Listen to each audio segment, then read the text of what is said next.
প্রিয় দর্শক, আপনারা দেখছেন যে কালিয়াকৈর কলেজের সামনে বিক্ষোভ মিছিল হচ্ছে। তো ছাত্ররা আজকে বৃষ্টি উপেক্ষা করে হাজার হাজার হাজার হাজার স্টুডেন্টগুলো এক সমবেত হয়েছে। তো এখানে এসে আমরা সবাই একসাথে আন্দোলন করছি এবং সকল ছাত্ররা আসলে বলতেছে যে ভুয়া ভুয়া স্লোগানের মাধ্যমে সরকারকে পতনের ঘোষণা দিচ্ছে এবং ছাত্রদের যে 9 দফা দাবি ছিল সেই দাবি নিয়ে তারা সামনের দিকে এগোচ্ছে।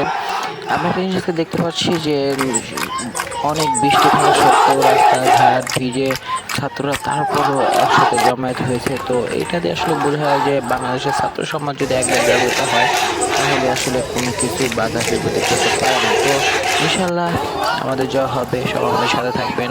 বৈষম্যর যে দাবি আমরা তুলেছি 9 দফার দাবি, ইনশাল্লাহ সেই 9 দফার দাবি ছাত্ররা সফল করেই ছাড়বে ইনশাআল্লাহ।